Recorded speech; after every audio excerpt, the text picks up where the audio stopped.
En este video vamos a revisar otros conceptos acerca de la investigación en servicios de salud. Vamos a revisar los conceptos de eficacia, efectividad, eficiencia y equidad y los de estructura, proceso y resultados. Y también vamos a conversar acerca de la atención sanitaria como un determinante más de la salud. Con estructura, proceso y resultados nos referimos a que la investigación en servicios de salud se orienta a formular y evaluar políticas de salud a partir de la descripción, el análisis y la evaluación de la estructura, proceso y resultados de los sistemas de salud, asociado diferente al...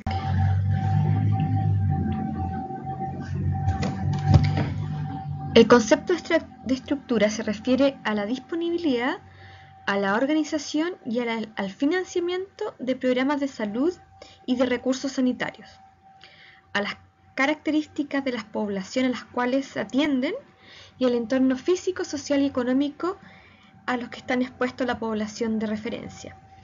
El ámbito de proceso se refiere a las transacciones denominadas utilización y acceso entre proveedores y pacientes o poblaciones en la atención sanitaria, dentro de un entorno ambiental y dentro de un contexto conductual determinado. Los resultados se refieren a los logros en términos de salud y bienestar de los individuos y de las poblaciones.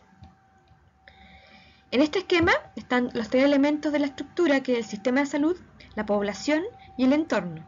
El sistema de salud tiene que ver con la disponibilidad, cómo se organiza y cómo se financia. La población a riesgo tiene que ver con la necesidad de atención que tenga, la predisposición a acceder y utilizar los servicios de salud y los facilitadores para esa utilización y ese acceso. Y el entorno considera el entorno físico, el entorno social y el entorno económico.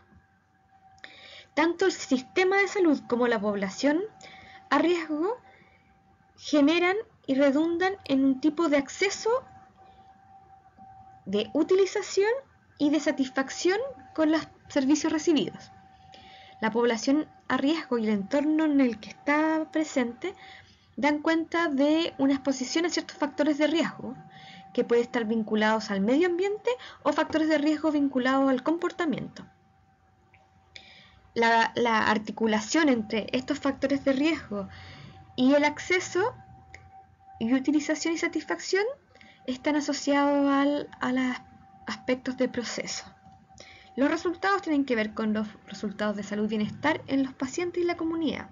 Vinculado a los resultados está el concepto de efectividad, de equidad y de eficiencia.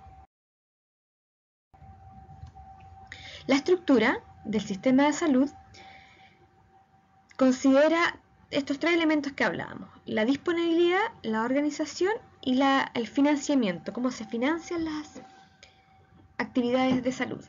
La disponibilidad tiene que ver con los recursos que están disponibles por el sistema de salud, que pone a disposición el sistema de salud. Por ejemplo, la disponibilidad la podemos ver entre la relación que hay entre la riqueza de un país y el porcentaje del PIB, del Producto Interno Bruto, que destina a cada país en atenciones y servicios de salud. También una forma de entender la disponibilidad tiene que ver con el incremento del conocimiento y la tecnología que hacen disponibles por parte del sistema de salud nuevas prestaciones y nuevos servicios. Otro elemento que tiene que ver con la estructura tiene que ver con la organización del sistema de salud. Los sistemas de salud pueden organizarse y estructurarse de distintas formas. Hay sistemas de salud basados en el sistema de aseguramiento, como es el caso chileno, donde tenemos dos grandes seguros, un seguro público llamado FONASA y seguros privados a través de las ISAPRES, donde las personas se afilian a uno u otro y el acceso y la utilización que hacen de los servicios de salud está determinada por la forma en que se organiza el sistema de salud chileno, que puede ser distinto a un sistema de salud como el británico, que se basa en un sistema nacional de salud, donde el financiamiento proviene de impuestos generales que se transfieren al sector salud y los beneficiarios son los que residen en un territorio determinado. También la forma en que uno organiza los programas de salud afecta los resultados. No es lo mismo si organizamos un programa de screening o de tamizaje de cáncer de mama mediante una búsqueda oportunista o mediante un programa poblacional.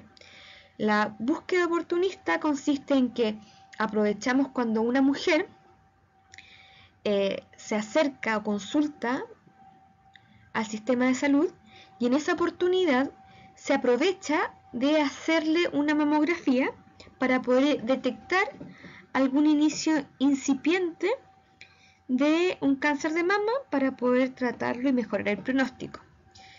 Esa forma de organizar el screening, el tamizaje, difiere de un programa poblacional donde a una cohorte de mujeres con ciertas características, principalmente asociado a la edad, se las cita de manera regular para realizarse un examen de exploración como una mamografía, también para detectar casos incipientes temprano, en etapa temprana, para tratarlos y mejorar el pronóstico. La forma en que se organiza un programa de salud afecta los resultados. Por lo tanto, las diferencias, la organización es un elemento importante de la estructura. Finalmente, la organización la podemos ver a un nivel mucho más micro o más pequeño, por ejemplo, en la forma en que se organiza un tipo de atención. Un ejemplo sería cómo se organiza el cuidado hospitalario en fase aguda de un ataque cerebrovascular. Una opción es que se hospitalicen en salas de medicina general con camas indiferenciadas, y otra opción es que se hospitalicen en unidades específicas de cuidados, como podrían ser las UTACs o las unidades de tratamiento agudo del ataque cerebrovascular, que en otros países también se conocen como unidades de ictus o stroke units. La forma en que se organiza el cuidado obviamente afecta los resultados que tengan los servicios de salud. Finalmente, cómo se financian los servicios de salud repercute en los resultados. Cómo se generen incentivos para utilizar ciertos servicios o para utilizar menos algunos servicios, y cuánta cobertura y cuánta protección financiera existe también modifica los resultados de una intervención.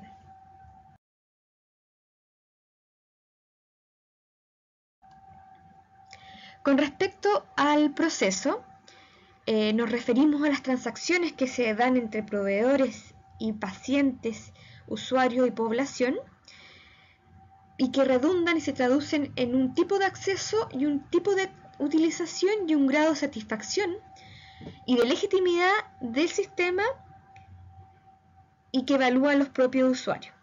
Entonces, con respecto al proceso, vemos dos elementos clave. Un elemento clave es el tipo de población que se atiende. La población que se atiende tiene tres elementos principales desde esta perspectiva. Tiene factores que pueden predisponer al acceso o la utilización, que la hagan más probable que acceda o utilice, y también factores que facilitan, que hacen que sea menos complejo o que haya menos obstáculos para acceder y utilizar. Muchas veces se refiere a recursos personales, familiares, habilidades individuales y también recursos económicos y educacionales que hacen más fácil acceder y utilizar ciertos servicios. Y finalmente el último concepto tiene que ver con la necesidad, que tiene que ver con la probabilidad de que la persona se beneficie o no de una intervención o de un servicio. Esta necesidad puede ser una necesidad percibida, que tiene un carácter subjetivo, o puede ser un distinto tipo de necesidades, objetivas o normativas, como vamos a ver en diapo a continuación. El entorno también tiene un efecto sobre este proceso, sobre esta transacción que redunda en acceso y utilización. El entorno puede estar vinculado a una exposición diferencial a factores de riesgo, asociado a diferencias sociales relevantes en la población, al desarrollo económico-político, donde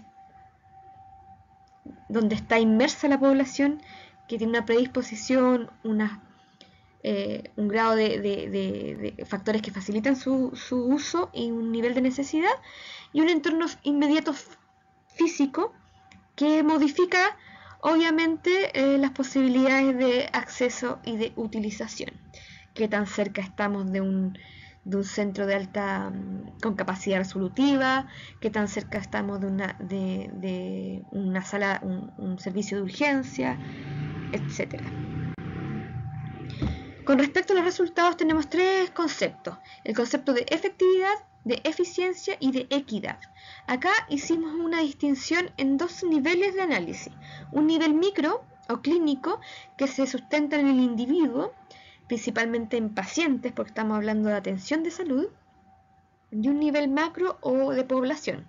La efectividad a un nivel clínico tiene que ver con mejorar la salud de los pacientes a partir de la atención clínica o médica. A nivel de la población, la efectividad se refiere a mejorar la salud de la población a partir de la atención sanitaria médica, pero también a partir de otras intervenciones en programas no necesariamente médicos, que influyan sobre otros determinantes de la salud.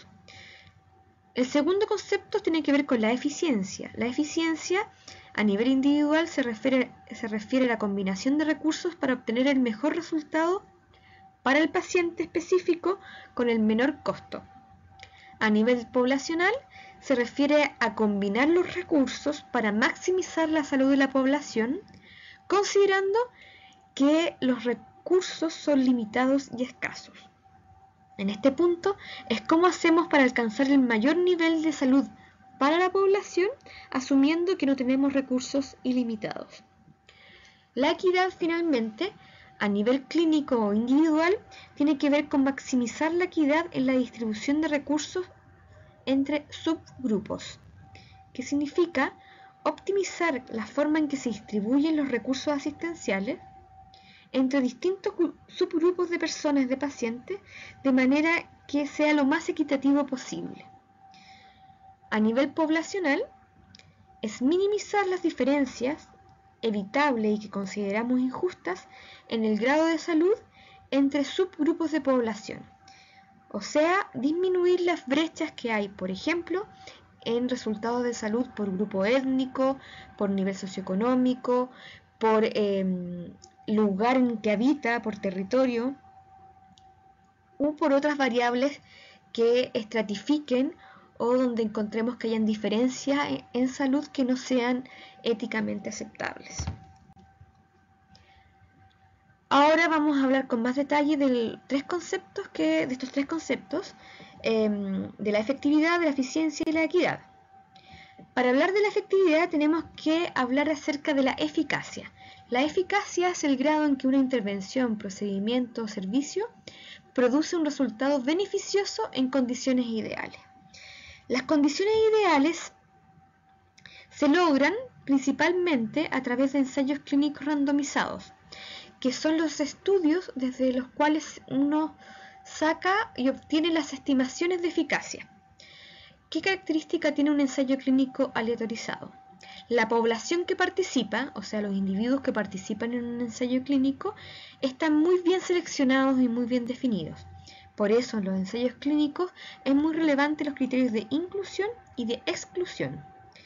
El tratamiento, por otra parte, está muy bien controlado. Si el tratamiento supone que el participante se tome un medicamento cada 8 horas en ciertas dosis muy definidas, en el ensayo clínico, la organización del ensayo clínico se asegura de que eso pase así. También el seguimiento que se hace para evaluar si el tratamiento que se está haciendo, los tratamientos que están siendo comparados son efectivos, son eficaces o no, se hace un seguimiento muy exhaustivo y riguroso. ¿Qué significa eso? Que a los participantes se los evalúa en distintos momentos del tiempo con cuestionarios e instrumentos estandarizados, de manera de contestar a la pregunta si los tratamientos son o no eficaces y cuál es más eficaz que otro. Los seguimientos, por ser tan exhaustivos y estar en un contexto controlado de un ensayo, son a corto plazo. El plazo suficiente para poder identificar el efecto aislado de los distintos tratamientos sobre los resultados que se esperan que tengan los tratamientos. El concepto de eficacia, por lo tanto, remite al máximo beneficio concebible, es decir, lo máximo que puedo alcanzar y que obtengo en condiciones ideales. Ahora bien, el máximo beneficio concebible puede o no alcanzarse, puede ser un beneficio que realmente se alcance o un beneficio que no se alcance. ¿De qué depende que no se alcance un beneficio? Depende, de la limitación de recursos, de que no haya disponibilidad de poner los recursos a disposición de todos aquellos que puedan beneficiarse, y también de limitación científica, de que no logremos generar dispositivos, tratamientos, medicamentos que sean totalmente eficaces. Un índice que nos sirve para entender esto, el índice de eficacia, que relaciona el beneficio alcanzado por una intervención en función del máximo beneficio concebible y se multiplica por 100.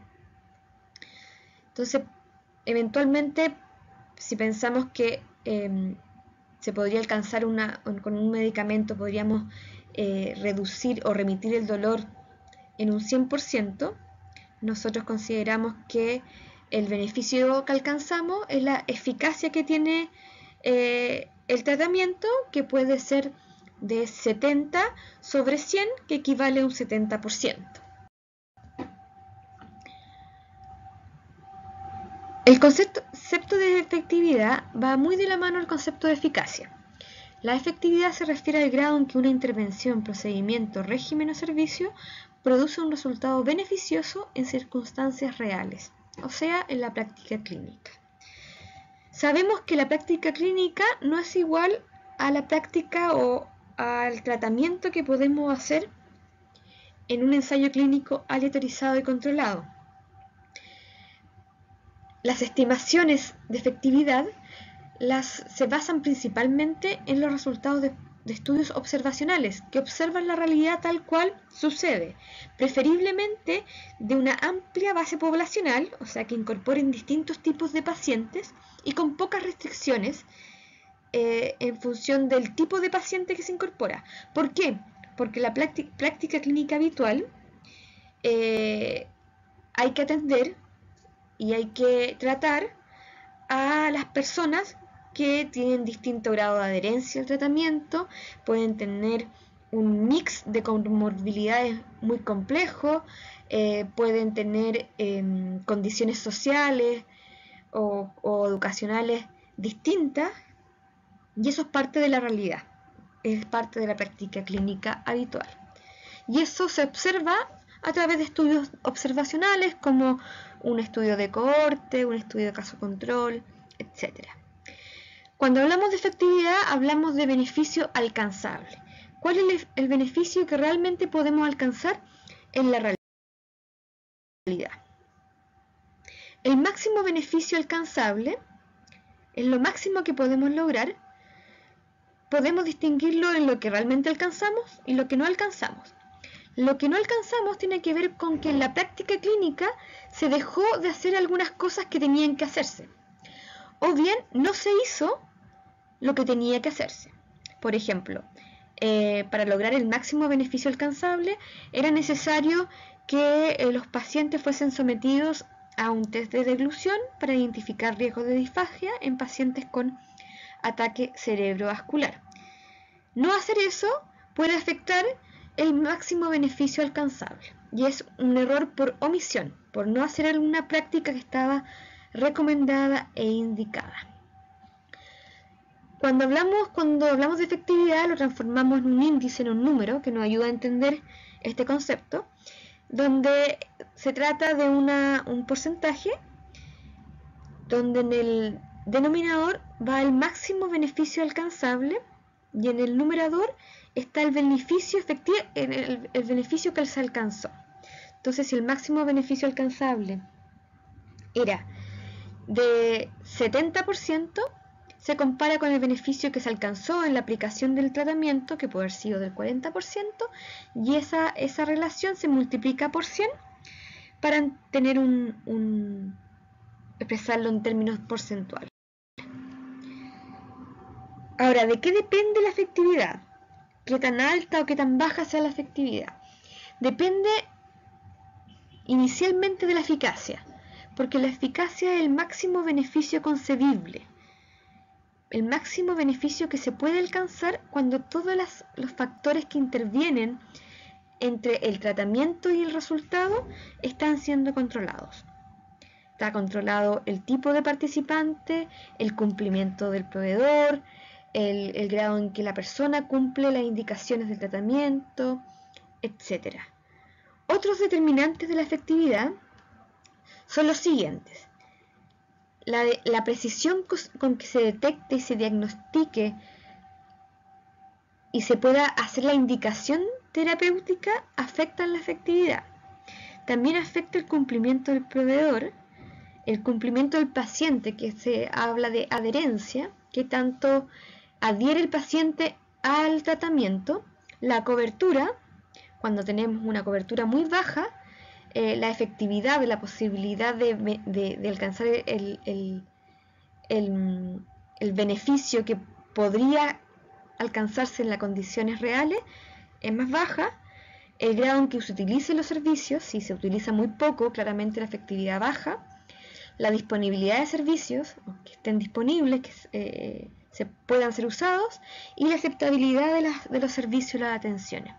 La aceptabilidad se refiere al grado en que los participantes, y con esto nos referimos tanto a los profesionales de salud, al staff sanitario, como a los propios pacientes y usuarios, que tienen que aceptar la intervención que van a implementar o van a recibir. Hay intervenciones que son menos aceptables que otras, ya sea porque son más invasivas, porque son culturalmente poco apropiadas, etc.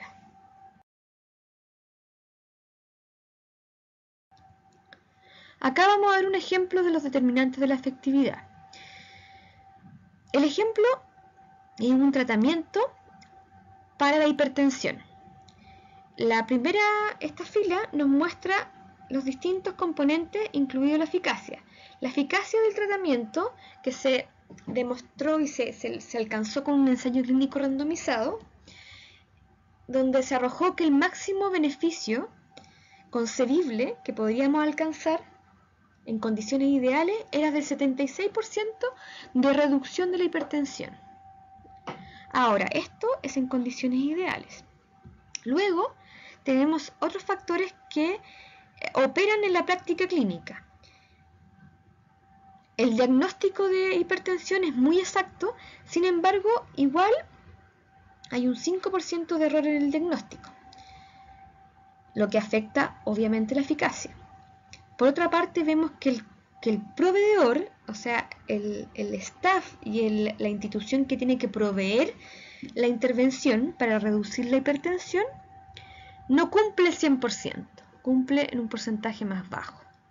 Lo mismo con el cumplimiento del paciente, la adherencia. El paciente se le olvida tomar el medicamento, o no lo hace a la hora que le corresponde, o no sigue todas las indicaciones que están incorporadas en la intervención. La cobertura tampoco alcanza el 100%. Todos estos elementos hacen que la efectividad en la comunidad no sea del 76%, sino sea del 28%. Entonces, el beneficio alcanzado en la comunidad es del 28%, que se compara con el máximo beneficio que se podía obtener, que era del 76%, que lo da la eficacia. Entonces, ¿cuál es el índice de efectividad que tenemos acá? Es de un 37%. Ahora, al darnos cuenta de estas cifras, lo que hizo un gestor y un equipo motivado por el cambio y por la mejora, dijo: ¿cómo mejoramos esto? ¿Cómo hacemos que esto mejore? Que tratemos de acercarnos un poquito más a el beneficio posible que podemos alcanzar, que es el 76%. Entonces generaron intervenciones para mejorar algunos aspectos que afectan a la efectividad. Y lo que hicieron es que mejoraron el cumplimiento del proveedor y mejoraron la adherencia del paciente. Ayudaron al paciente a cumplir con las indicaciones. Esto hizo que la efectividad a nivel comunitario llegara al 53%. Y eso hizo que mejorase la relación entre esta efectividad y la eficacia, que alcanzó un 70%, con un resultado mucho más positivo.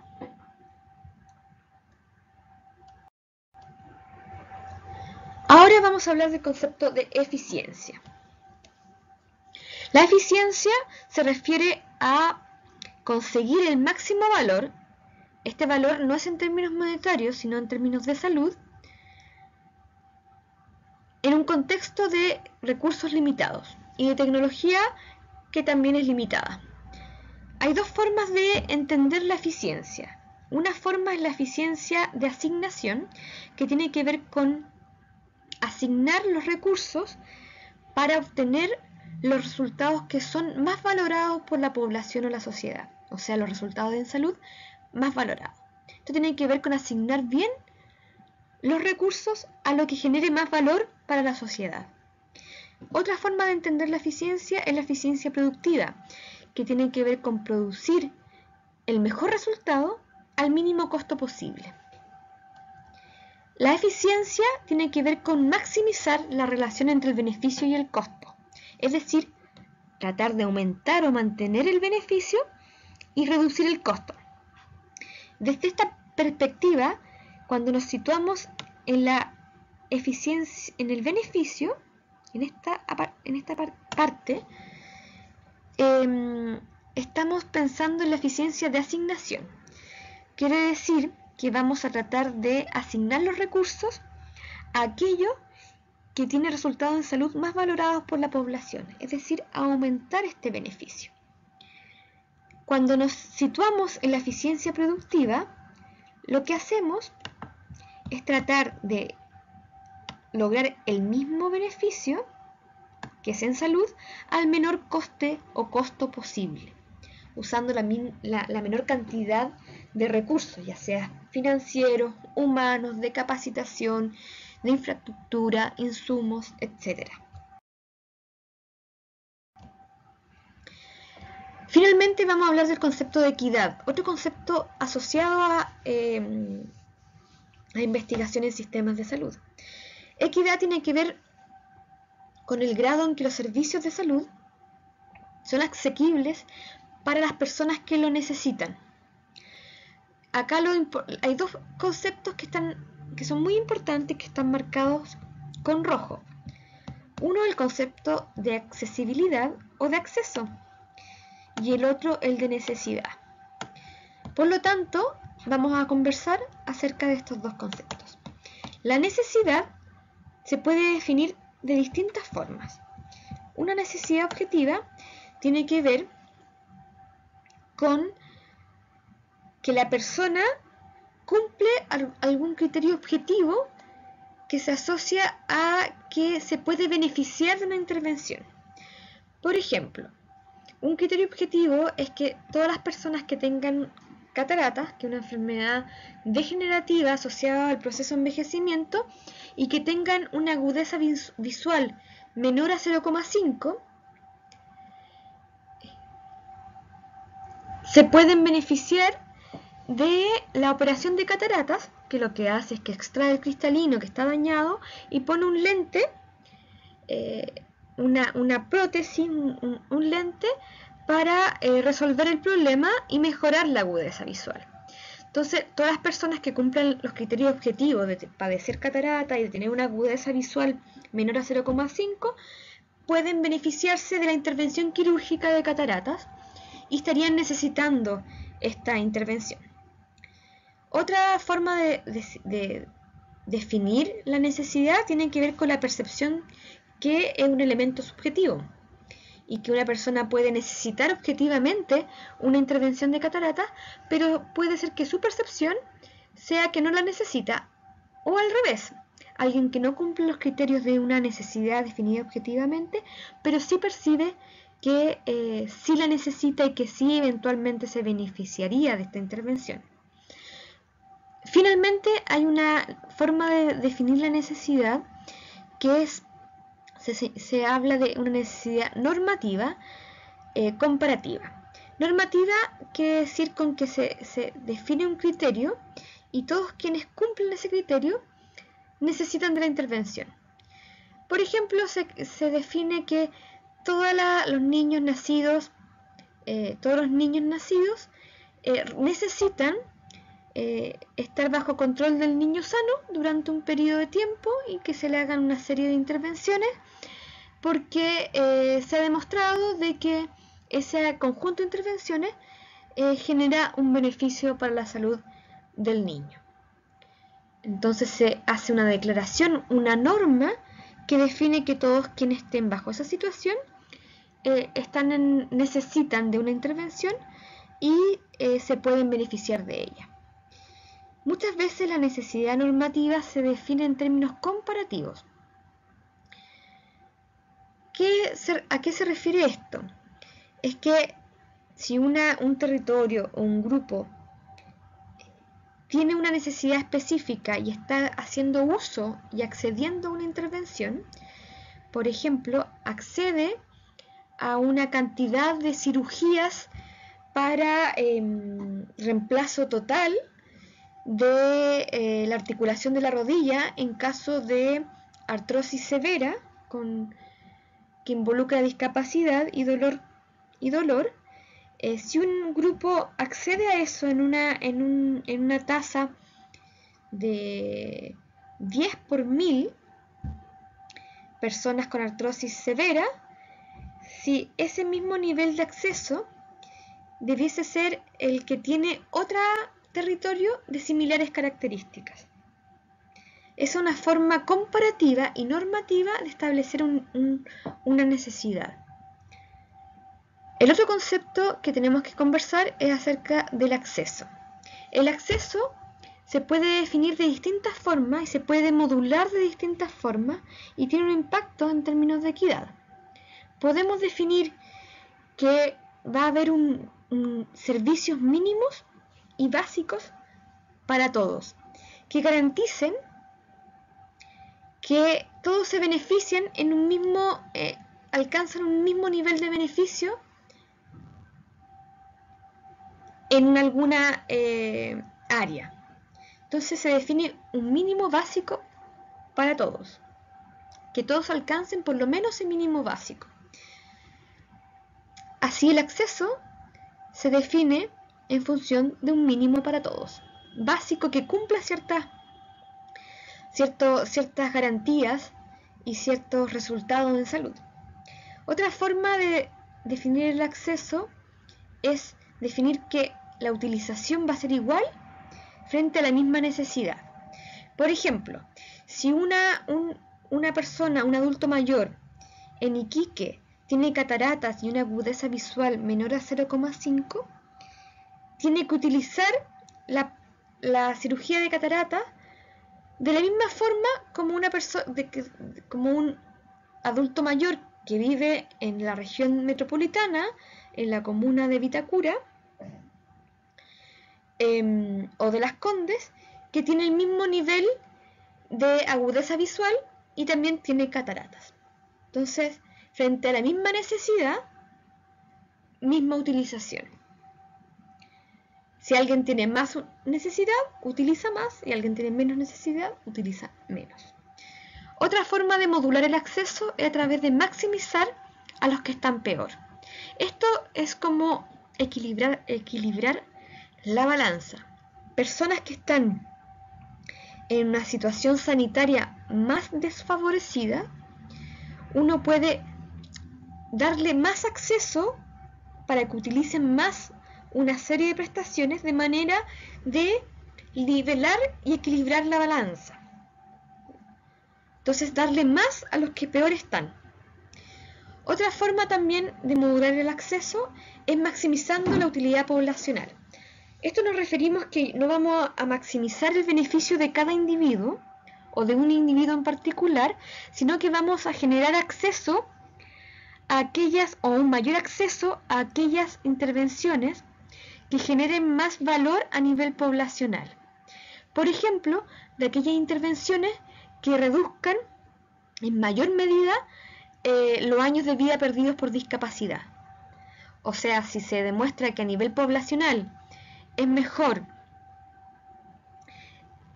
disminuir el consumo de sal porque genera más valor poblacional que, por ejemplo, atender a los niños que tienen escoliosis, se decide mejorar el acceso para maximizar la utilidad poblacional, lo que significa que no necesariamente se va a maximizar la utilidad de cada persona particular. Otra forma de mejorar el acceso o de modular el acceso es definir que todos utilizan de la misma forma. Es decir, todos tienen igual utilización independiente de la necesidad o si están en una situación inicial peor o mejor. Esta forma de acceder es la más controversial en términos de equidad porque no considera la necesidad que tiene cada persona y tampoco considera que hay servicios que generan mejores resultados a nivel poblacional que otros. Pero también es una estrategia para modular el acceso. Finalmente queremos hablar acerca de este elemento de cómo se inserta la asistencia sanitaria, los servicios de salud, en la contribución a la salud de la población.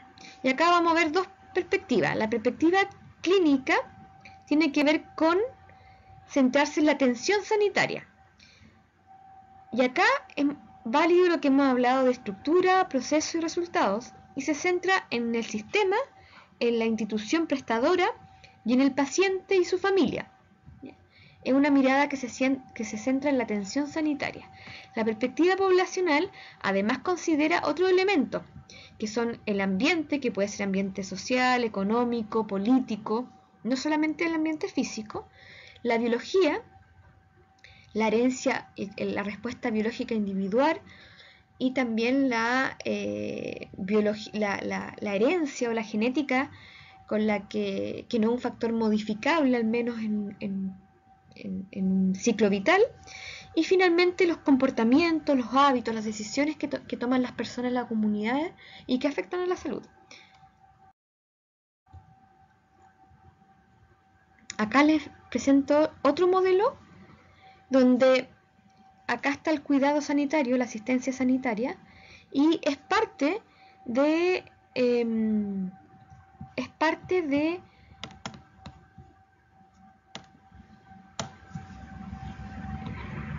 un modelo donde tenemos otros elementos.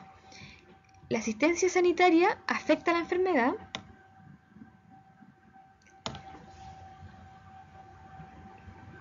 controlando, manejando, detectando el cuadro clínico, pero también la enfermedad, al crecer las definiciones de lo que es una enfermedad y lo que no es una enfermedad, también modifica la forma en que se interviene y que se presta la atención sanitaria. Entonces acá hay una influencia recíproca. Ahora bien, la asistencia sanitaria afecta a la enfermedad al controlar el cuadro clínico. Esto repercute en la salud y en la función general de las personas, lo que aumenta también el bienestar. Pero esta salud y función también se ve afectada por la respuesta individual, que tiene que ver con el comportamiento que tenga la persona y la biología que tenga. La biología, lo más simple es conocer la edad y el sexo, que son determinantes biológicos básicos de la respuesta individual y que son importantes para la salud y la función. Y acá están estos otros factores que determinan tanto la respuesta individual, la enfermedad y, a través de la respuesta individual, la salud y la función. Muchas gracias.